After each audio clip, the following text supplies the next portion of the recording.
Olá, aluno Engemarinha, eu sou o professor Jarles Barcelos. Vamos começar hoje mais um assunto da nossa aula de processo penal, trabalhando algumas questões introdutórias do nosso curso de processo penal. Esse assunto não está expressamente no seu edital, mas observando provas anteriores eu vi que eles cobraram algumas questões e por isso a gente não pode deixar de falar. Além disso, esses temas introdutórios trazidos nos primeiros artigos do Código de Processo Penal Militar, eles são importantíssimos para que a gente consiga entender os demais assuntos que vão ser trabalhados durante todo o curso, certo? Principalmente a parte da interpretação. Então, sem enrolar muito, vamos direto para a nossa questãozinha, a gente lê a questão e depois a gente destrincha todos os conteúdos que podem ser cobrados nessa questão, certo, pessoal? Então, vamos lá. Você deve pausar o vídeo aí agora, dar uma lidinha e depois a gente continua a nossa aula. Pausou? Conseguiu ler a questão? Tranquilo, pessoal. Então, vamos fazer a leitura conjunta agora aqui. Letra A. Lei de processo penal militar deve ser interpretada no sentido literal, sendo vedado de forma peremptória a interpretação extensiva. A letra B, C e D continuam falando sobre a forma da interpretação. E na letra E, ele traz uma parte sobre a acepção especial das palavras, que também não deixa de ser interpretação, que está prevista no nosso código. Então, aqui nessa questão, basicamente, o candidato deveria saber o que o código fala, na literalidade da lei, sobre as formas de interpretação do Código de Processo Penal, certo? Então, pessoal, vamos agora destrinchar a nossa matéria. Olha só, o artigo 1º fala o seguinte: o processo penal militar reger-se-á pelas normas contidas neste Código, assim em tempo de paz como em tempo de guerra. Então quer dizer que não haverá um Código Penal Militar, Código de Processo Penal Militar, para o tempo de guerra. É o mesmo código que vai ser utilizado tanto lá quanto no tempo de paz, certo? E ele excetua as situações onde há legislação especial. Então, aquilo que houver uma norma mais especial, não vai ser aplicado o Código de Processo Penal Militar. Vai ser aplicada essa legislação mais especial. Você já deve ter visto ou vai ver em direito constitucional que no Poder Judiciário existem basicamente ramos de justiça comum e ramos de justiça especializada. Algumas pessoas dizem especial, mas eu prefiro dizer especializada, porque ela trata sobre uma determinada matéria, né? Então, você conhece a Justiça Comum Federal e a Justiça Comum Estadual. Existe a especializada militar, trabalhista e eleitoral. Apesar da justiça militar ser uma justiça especializada, ainda assim há legislações que são mais específicas do que o próprio direito processual penal militar. Quer um exemplo? O ECA. O ECA é uma legislação aplicada para os menores. E ainda que um militar, um menor, cometa um ato infracional previsto no CPM, ele vai ser levado à justiça sobre o espelho do ECA, certo? Porque ele é uma legislação considerada mais especial que o próprio Código de Processo Penal Militar. Então, do artigo 1º eu quero que você saiba, o processo penal militar, o Código de Processo Penal Militar, ele regula tanto as situações de paz quanto em tempo de guerra. E ele é aplicável de forma geral, salvo se houver alguma legislação especial que regular alguma coisa de forma contrária. Tranquilo? Olha o que diz aqui sobre as divergências de normas.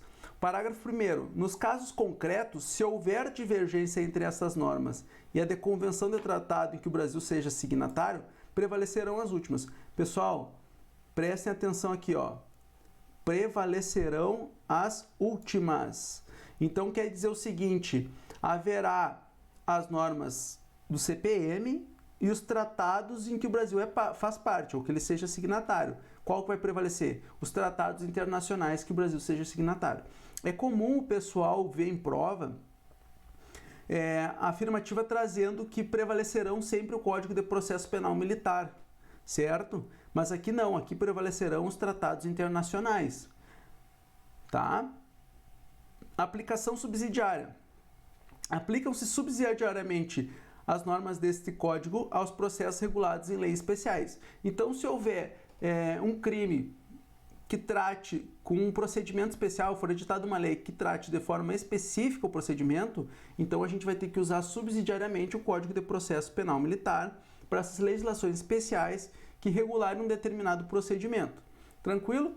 Basicamente, você precisa conhecer no parágrafo 1º e 2º a letra da lei. O que eu quero que vocês observem com maior atenção é a parte do prevalecerão as últimas aqui, que não é o CPP, é o tratado do que o Brasil é signatário. Tranquilo, pessoal? Certo. Vamos ver o que diz sobre a interpretação. Aqui, basicamente, vai estar a resposta daquela nossa questão. Você leu a questão e você deve ter visto que, basicamente, ele tratou só sobre interpretação, tá? E aqui a gente tem algumas minúcias que eu quero que você preste atenção e entenda. Então, não deixe de ler a letra da lei antes da sua prova, apesar do que eu vou explicar aqui. Tranquilo? Olha só. Artigo 2º. A lei do processo penal militar deve ser interpretada no sentido literal de suas expressões. Isso quer dizer que vocês não vão ficar procurando sinônimos para aquelas palavras ou empregar ela de forma específica de acordo com o contexto. Não, a regra geral é interpretar de forma literal, certo? E aqui vem a ressalva. Os termos técnicos devem ser entendidos em sua acepção especial. Então, se houver um termo técnico que difere da interpretação literal, ele vai ser interpretado de forma especial, salvo se evidentemente empregados com outra significação. Professor, isso aí é muito claro, muito fácil de entender, mas tem um exemplo na prática? Na prática? Sim, a gente tem um exemplo na prática. Olha só, pessoal, supomos que haja o primeiro-tenente Joãozinho. O primeiro-tenente Joãozinho está aqui, certo? Olha aqui que coisa linda esse meu desenho. Ele é primeiro-tenente, tá? Primeiro-tenente. E há também o terceiro-sargento Mário. Terceiro-sargento Mário. Olha aqui o terceiro-sargento Mário, ó. O primeiro-tenente Joãozinho, ele tem 19 anos de idade. Ele é um oficial temporário, tá? Ou ele tem 20 anos de idade. E o terceiro-sargento Mário, ele tem 30 anos de idade. Bom, mas professor, então quer dizer que o terceiro-sargento Mário é mais antigo, porque ele é mais velho? Não, pessoal, aqui que entra a parte da interpretação. Não é antiguidade no sentido de idade, tá? É antiguidade no Exército, na Marinha Aeronáutica, nas forças militares de forma geral, é quando a pessoa tem ascendência hierárquica. Aí você vai dizer que ela é mais antiga. Não é porque ele é primeiro-tenente e ele é mais novo, que ele é mais moderno que esse aqui. Não. Quando fala em antiguidade no código, eles estão se referindo a precedência hierárquica. Tranquilo, pessoal? Então, o primeiro-tenente, ele é mais antigo que o terceiro-sargento, ainda que seja mais novo. Certo? Barbadinha, fácil de entender, né? Então, pessoal, quanto à interpretação extensiva e à interpretação restritiva, é admitido? Sim, pessoal, é admitido. E o código traz expressamente as duas formas de interpretação. Ah, professor, mas eu não sei o que é interpretação extensiva e o que é interpretação restritiva. Olha só, a interpretação extensiva é aquela que aumenta o alcance da norma. Então, por exemplo, a lei falou menos do que ela deveria. Tá? Por exemplo, na norma constitucional, conceito de casa, a inviolabilidade do domicílio, tá? A residência é asilo inviolável. Quer dizer que não é só a residência casa, tá? Pode ser um apartamento, pode ser um prédio, pode ser um lugar de habitação coletiva, desde que é usado para fim de moradia.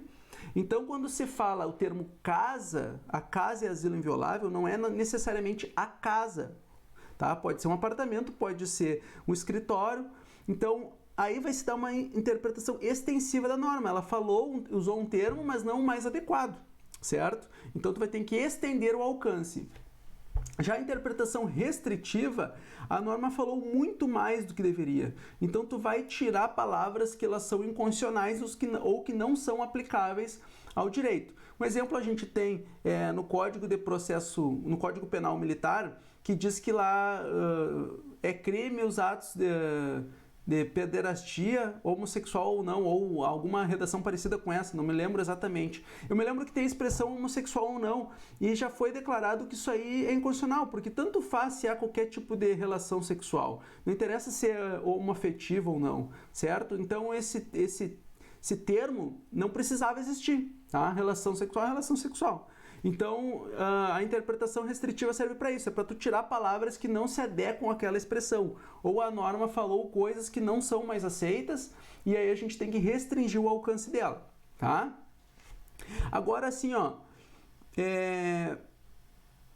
a letra, então, explica o que eu acabei de falar para vocês aqui, mas ela traz situações onde não vai ser aplicada a interpretação extensiva ou a interpretação restritiva. Que situações são essas? Está no parágrafo 2º do nosso artigo 2º. Olha só. Cercear a defesa do acusado, tá? Então, supomos que a interpretação vai gerar a perda de um direito de o acusado se manifestar ou produzir um ato probatório. Nesse caso, a interpretação não vai poder ser aplicada. Sempre que a interpretação impedir o direito de defesa, você tem que saber que ela não pode ser aplicada, tanto a interpretação extensiva quanto a restritiva.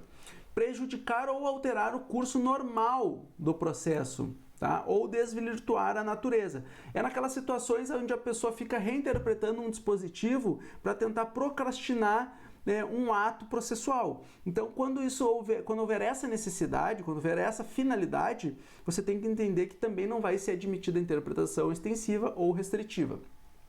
E, por fim, desfigurar de plano os fundamentos da acusação que deram origem ao processo. Então, se a interpretação for feita de forma que tu perca o objeto da ação penal militar, tá? Desfigure a acusação, aí também não vai ser possível fazer essa interpretação. Tranquilo? Geralmente é a letra A e a letra C que vem aparecendo nas questões, tá? Eles perguntam se em qual das situações não é possível e aparece a letra A ou a letra C para a pessoa marcar. A letra B é mais difícil aparecer porque ela é bem fácil de dedução, né? Aqui, se vocês usarem na letra A, se vocês usarem o princípio do direito penal da proibição de norma mais prejudicial, ainda que interpretativa, vocês já conseguiriam também resolver uma questão. E na letra C, é basicamente desconstituir a defesa. Aí o camarada ele tende a pensar, não, mas isso aí é em benefício do réu. Desconstituir a acusação, isso é benefício do réu, então pode ser usado. Aí que eles pegam o candidato que não leu a literalidade da lei. Tranquilo? Então fique atento a esses detalhes. Quanto à interpretação no tempo, pessoal, aqui a gente tem algumas ressalvinhas para fazer, nada demais, mas eu quero que você leia com muita atenção o que foi posto na apostila, certo? Lá eu faço uns quadrinhos comparativos com todas as minúcias que você precisa saber. Para resolver a nossa questão, a gente precisa basicamente conhecer a letra da lei. Então vamos ao artigo 5º. As normas desse código aplicar-se-ão a partir de sua vigência. É o princípio do tempus regit actum. A norma entrou em vigor, ela vai ser aplicada. Inclusive nos processos pendentes, aqueles que ainda não terminaram de ser processados e julgados. Ressalvados os casos previstos no artigo 711, sem prejuízo dos atos, da validade dos atos realizados sobre a vigência da lei anterior. Então, o que acontece, pessoal? Se o ato já houver sido praticado, se já tiverem sido praticados os atos, eles não vão se modificar pela mudança do CPP.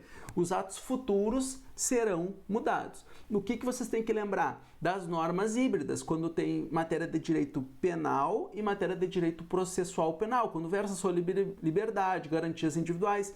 Nesse caso, vocês têm que aplicar também a regra do CP. Se o ato for prejudicial, ele não vai ser aplicado, certo? Vai valer a lei da data do fato. Agora, se ela for estritamente uma norma processual, independente de se ela é boa ou ruim, ela vai ser aplicada nos processos, ainda que pendentes de julgamento. Tranquilo, pessoal? Aplicação na Justiça Militar Estadual. Olha só, o artigo 6º diz o seguinte: obedecerão às normas processuais previstas nesse código no que forem aplicáveis, salvo quanto à organização da justiça, aos recursos e execução da sentença, os processos da Justiça Militar Estadual. Então, o que vocês têm que saber? O CPP-M é utilizado na Justiça Estadual? Sim, salvo quando a organização da justiça, os recursos e a execução da sentença forem um assunto trabalhado. Então, se for matéria de sentença, recurso ou organização da Justiça Estadual, não se aplica todo o CPP, tá? Vai haver ressalvas. Por que que eu digo que haverá ressalvas e não que não é aplicado? Porque, por exemplo, assim, a organização do Conselho de Justiça é prevista nesse código e ela é reproduzida fielmente nas justiças militares estaduais, certo? Algumas coisas não vão ser aplicadas, tá? Fique atento quanto aos recursos e a sentença, a execução da sentença, porque as questões tendem a usar essa parte para confundir vocês.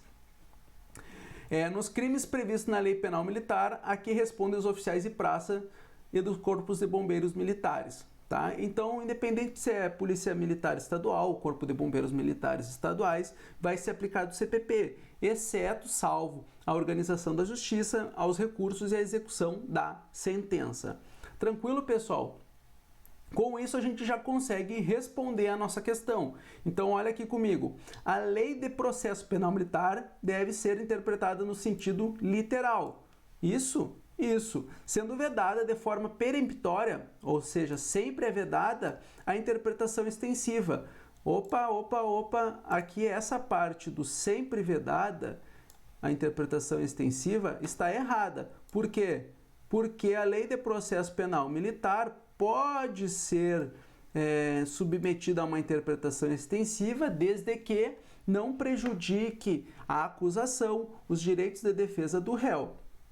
Tá? Tranquilo, pessoal? Ou desvirtue o curso do processo de forma geral. Tá? Então a gente já sabe que não é a letra A, a gente acabou de ver isso.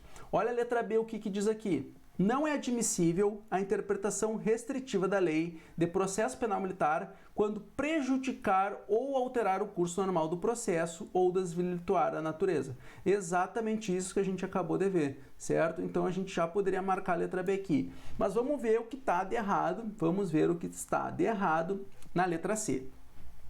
É possível a interpretação extensiva quando manifesto que a expressão da lei é mais estrita do que sua intenção, ainda que cerceie a defesa do acusado? Não, né, pessoal?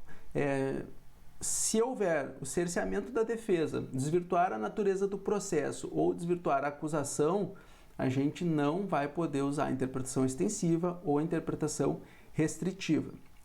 Olha o que diz a letra D. Ainda que a interpretação extensiva seja vedada peremptoriamente, já está errado aqui, porque não há vedação peremptória pelo Código, certo? Os termos técnicos hão de ser entendidos na sua acepção especial. Ótimo, é isso aí mesmo. Se houver um termo técnico utilizado no Código, ele vai ser entendido na sua acepção especial, salvo se evidentemente empregados com outra significação. O que está errado aqui é o ainda que.